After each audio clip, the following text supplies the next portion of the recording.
Pulling அது எப்படி பண்ணுறது? காலையில் எழுந்ததும் எதுவும் சாப்பிடாமல் இதயம் வளர்த்தை வாயில ஊத்தி நல்லா கொப்பளிக்கணும், அப்புறம் அதை துப்பிடணும். இதுதான் ஆயில் புல்லிங்.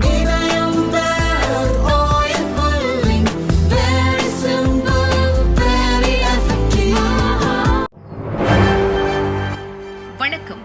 செய்திச் சுருக்கம். மலைக்கு போக யாருக்கு அனுமதி? திருப்பரங்குன்றத்தில் புது சர்ச்சை. திருப்பரங்குன்றம் மலையை பாதுகாக்க கோரி இந்து முன்னணியினர் நேற்று போராட்டம் நடத்தி முடித்துள்ளனர். ஆயிரக்கணக்கான மக்கள் தன்னெழுச்சியுடன் பங்கேற்றனர். இந்த போராட்டத்தை தடுக்க மதுரையில் கடந்த 2 நாட்களாக 144 தடை உத்தரவு பிறப்பிக்கப்பட்டிருந்த நிலையில் ஹைகோர்ட் உத்தரவுக்கு பிறகு விலக்கிக் கொள்ளப்பட்டது. இப்போது திருப்பரங்குன்றம் பகுதியில் அனைத்து கடைகளும் திறக்கப்பட்டு இயல்பு நிலைக்கு திரும்பியுள்ளது. திருப்பரங்குன்றம் மலைக்கு கீழே உள்ள சுப்பிரமணிய சுவாமி கோயிலில் வழக்கம் போல காலை முதலே பக்தர்கள் குவிந்தனர். ஆனால் பக்தர்கள் மலைக்கோயிலுக்கு செல்வதை தடுப்பு வேலி அமைத்து போலீசார் பாதுகாப்பு பணியில் ஈடுபட்டு வந்தனர். இதனால் எழுந்த கடும் எதிர்ப்புகளுக்கு மத்தியில் திருப்பரங்குன்றம் மலை உச்சியில் உள்ள காசி விஸ்வநாதர் கோயில் தர்காவுக்கு செல்ல பக்தர்களுக்கு அனுமதி வழங்கப்பட்டுள்ளது. இயக்கங்களோ கட்சிகளோ சார்ந்து கூட்டமாக செல்வதற்கோ அனுமதி இல்லை. பால், குடிநீர், பிஸ்கட் போன்ற உணவுப் பொருட்கள் தவிர மற்ற உணவுப் பொருட்கள் எடுத்துச் செல்ல தடை விதிக்கப்பட்டுள்ளது. திருப்பரங்குன்றம் சர்ச்சை. இந்து அமைப்பினர் போராட்டம். 195 பேர் மீது வழக்கு பதிவு. முருகனின் அறுபடை வீடுகளில் முதல் படை வீடான திருப்பரங்குன்றம் மலையில் உள்ள தர்காவில் ஆடு, கோழி பலியிட போலீசார் தடை விதித்தனர். இதற்கு எதிர்ப்பு தெரிவித்து முஸ்லிம் அமைப்புகள் போராட்டம் நடத்தின. இந்நிலையில் திருப்பரங்குன்றம் மலையின் புனிதத்தை பாதுகாக்க கோரியும் திருப்பரங்குன்றம் மலை முழுவதும் முருகனுக்கே சொந்தம் என உறுதிப்படுத்த கோரியும் பல்வேறு இந்து அமைப்பினர் சார்பில் நேற்று போராட்டம் அறிவிக்கப்பட்டது. அசாதாரண சூழல் காரணமாக மதுரையில் 144 தடை உத்தரவும் பிறப்பிக்கப்பட்டது. 144 தடை உத்தரவை மீறி திருப்பரங்குன்றம் கோவிலுக்குள் உள்ள சஷ்டி மண்டபத்தில் தர்ணாவில் ஈடுபட்ட இந்து அமைப்பினர் மற்றும் பக்தர்களை போலீசார் கைது செய்து வெளியேற்றினர்.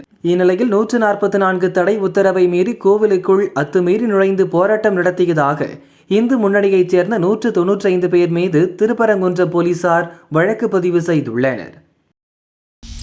திருப்பரங்குன்றம் விவகாரத்தில் தீய சக்திகளை ஒடுக்குவோம், அமைச்சர் ரகுபதி பேட்டி. தமிழகத்தில் இந்துக்களும் முஸ்லிம்களும் சகோதரர்களாக வாழ்கின்றனர். திருப்பரங்குன்றம் விவகாரத்தில் விரைவில் நல்ல முடிவு ஏற்படும் என சட்டத்துறை அமைச்சர் ரகுபதி சொன்னார். திருப்பரங்குன்றம் தமிழ்நாட்டிலே எப்போதுமே எல்லோருமே நண்பர்களாக, அண்ணன் தம்பிகளாக, சகோதரர்களாக பழகி வந்த இடத்திலே இன்றைக்கு சிலர் ஏதாவது இங்கே கலவரங்களை தூண்ட முடியுமா என்று பார்த்து கொண்டிருக்கிறார்கள். நிச்சயமாக அது தமிழ்நாட்டில் நடைபெறாது. நாங்கள் இந்துக்களும் முஸ்லீம்களும் சகோதரர்களாக வாழுகிற மாநிலம்தான் தமிழ் மாநிலம். எனவே எங்களை பொறுத்த வரைக்கும் நிச்சயமாக திருப்பரங்குன்றம் விவகாரத்திலே நல்ல முடிவு ஏற்படும். எல்லோரும் அமைதியாக இருப்பார்கள் என்று நம்புகிறோம். அதற்கு அரசு உரிய முயற்சிகளை எடுக்கும். இதை விவகாரமாக்கி அதிலே ஏதாவது லாபம் அடைய வேண்டும் நினைக்கின்ற தீய சக்திகளை நாங்கள் ஒடுக்குவோம். பஸ்ஸுக்கு காத்திருந்த இளம்பெண் ஆட்டோவில் கடத்தப்பட்ட சம்பவம். இன்னும் எத்தனை பேர்தான்? மேற்கு வங்கத்தைச் சேர்ந்த 18 வயது இளம்பெண் திங்களன்று இரவு சேலத்திலிருந்து சென்னை வந்துள்ளார். இரவு 11 மணிக்கு கிளாம்பாக்கம் பஸ் ஸ்டாண்ட் எதிரே மாதவரம் செல்ல பஸ்ஸுக்காக காத்திருந்தார். அப்போது அங்கு வந்த ஆட்டோ டிரைவர் ஒருவர் அந்த பெண்ணை வலுக்கட்டாயமாக கடத்தியதாக கூறப்படுகிறது. சிறிது தூரத்தில் அதே ஆட்டோவில் மேலும் இருவரும் ஏறி பெண்ணுக்கு பாலியல் தொல்லை கொடுத்ததாக தெரிகிறது. பெண்ணின் அலறல் சத்தம் கேட்டு சாலையில் சென்றவர்கள் காவல் கட்டுப்பாட்டு அறைக்கு தகவல் கொடுத்தனர். ரோந்து பணியில் இருந்த போலீசார் ஆட்டோவை பின்தொடர்ந்து சென்றனர். போலீசார் துரத்தியதால் கடத்திய பெண்ணை கோயம்பேட்டில் இறக்கிவிட்டு தப்பிச் சென்றனர். இளம்பெண்ணை மீட்ட போலீசார் தப்பிச் சென்ற மூவரையும் சிசிடிவி காட்சிகள் உதவியுடன் தேடுகின்றனர். இந்த சம்பவம் தமிழகம் முழுவதும் பாலியல் வன்கொடுமை நடக்கும் பயங்கரமான உண்மையை வெளிச்சம் போட்டு காட்டுவதாக பாஜக மாநில தலைவர் அண்ணாமலை கூறியுள்ளார். மாநிலத்தில் போதைப் பொருள் எளிதில் கிடைக்கும் பொருளாக மாறியுள்ளது. 2021 ஒரு வருடத்தில் மட்டும் போதைப்பொருள் தடுப்புச் சட்ட வழக்குகளில் மொத்தமாக 9632 பேர் கைது செய்யப்பட்டுள்ளனர். ஆனால் கடந்த 3 ஆண்டுகளில் கைதானவர்களின் எண்ணிக்கை 1122 மட்டுமே. கஞ்சா, மெத்தபெட்டமைன் விற்பனை அதிகரிக்கும் சூழலில் கைதுகளின் எண்ணிக்கை குறைவது எப்படி? போதைப்பொருள் வியாபாரிகள் சுதந்திரமாக நடமாட தமிழக அரசு வேண்டுமென்றே மெத்தனமாகிவிட்டதா? நமது சகோதரிகளுக்கு பாதுகாப்பான சமூகத்தை அரசும் அதிகாரிகளும் உறுதி செய்வதற்குள் இன்னும் எத்தனை பேர் பாதிப்புக்கு ஆளாகப் போகிறார்களோ என்றும் அண்ணாமலை காட்டமாக கூறியுள்ளார். திமுகவினர் என்றால் கொம்பு முளைத்தவர்களா? ஸ்டாலினுக்கு இபிஎஸ் கேள்வி. அதிமுக பொதுச் செயலாளர் பழனிசாமி வெளியிட்ட அறிக்கை. சேலம் மாவட்டம் ஆத்தூர் அருகே டாஸ்மாக் கடை ஒன்றில் கள்ளச்சாராயம் விற்கப்படுவதாக வரும் செய்தி அதிர்ச்சியளிக்கிறது. மரக்காணம் மரணங்களிலிருந்தோ, நாட்டையே உலுக்கிய கள்ளக்குறிச்சி கள்ளச்சாராய மரணங்களிலிருந்தோ ஸ்டாலின் மாடல் அரசு ஒரு பாடம் கூட கற்கவில்லையா? போலீசுக்கு பணம் கொடுத்துதான் விற்கிறோம் என கள்ளச்சாராயம் விற்பவன் தைரியமாக சொல்லும் அளவிற்கு கள்ளச்சாராய விற்பனையை நிறுவனமயப்படுத்தியுள்ளதற்கு ஸ்டாலின் மாடல் திமுக அரசு வெட்கப்பட வேண்டும். போதாக்குறைக்கு திமுக கட்சிக்காரன் எனும் அடையாளம் வேறு. திமுகவினர் என்றால் 2 கொம்பு முளைத்தவர்களா? அவர்கள் எந்த தவறு செய்தாலும் காவல்துறை கண்டுகொள்ளாதா? தமிழகத்தில் நீங்கள் ஆட்சிக்கு வந்தது உங்கள் கட்சி அடையாளத்தை லைசன்ஸாக பயன்படுத்தி சகல குற்றங்களையும் திமுகவினர் செய்வதற்கு தானா ஸ்டாலின் அவர்களே?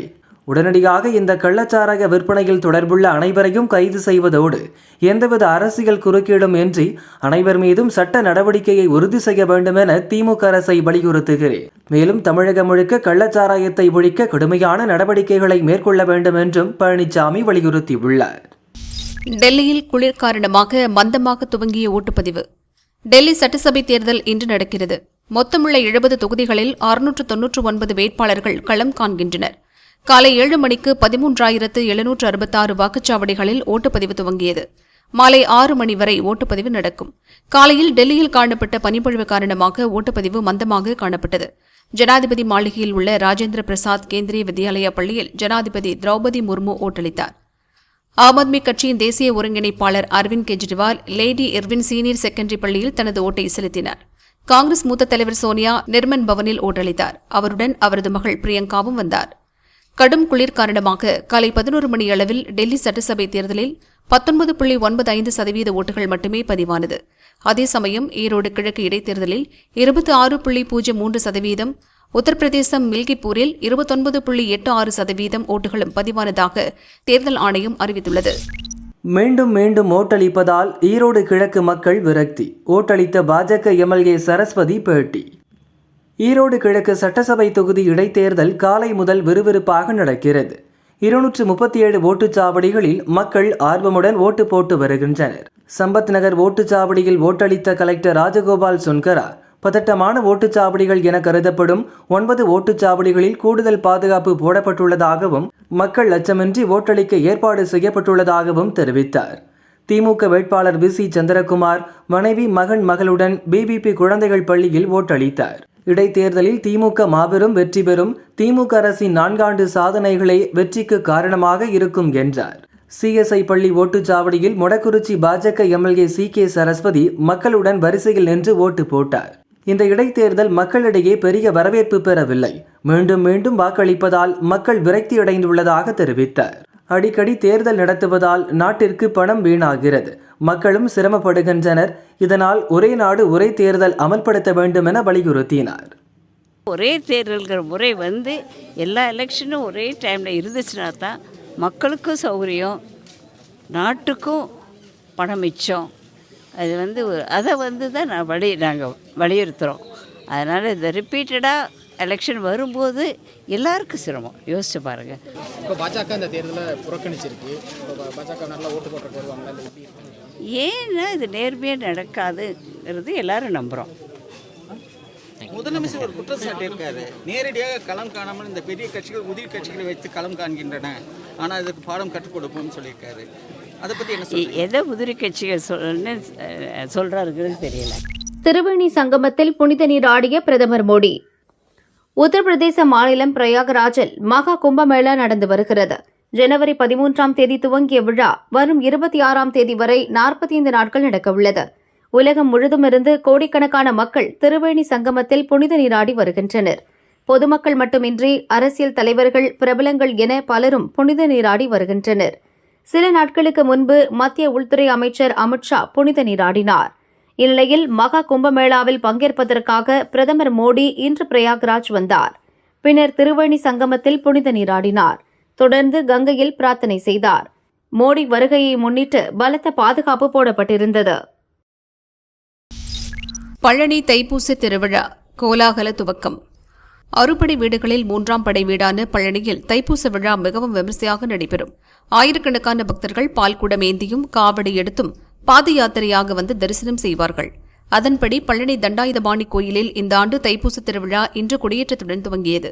கிழக்கு ரத வீதியில் உள்ள பெரியநாயகி அம்மன் கோயிலில் கொடியேற்றம் வெகு விமரிசையாக நடைபெற்றது. அங்குள்ள கொடிக்கட்டி மண்டப கொடிமரத்தில் நிலா, சூரியன், வேல், மயில் வரையப்பட்ட மஞ்சள் நிற கொடி சிறப்பு பூஜைகள் செய்து ஏற்றப்பட்டது. அறங்காவலர்கள், இணை கமிஷனர் மாரிமுத்து உட்பட ஏராளமான பக்தர்கள் அரோகரா கோஷமிட்டு தரிசனம் செய்தனர். தைப்பூசத்தை முன்னிட்டு தமிழகம் மட்டுமல்லாமல் வெளி மாநிலங்களிலிருந்தும் லட்சக்கணக்கான பக்தர்கள் பாத யாத்திரையாக வந்த வண்ணம் உள்ளனர்.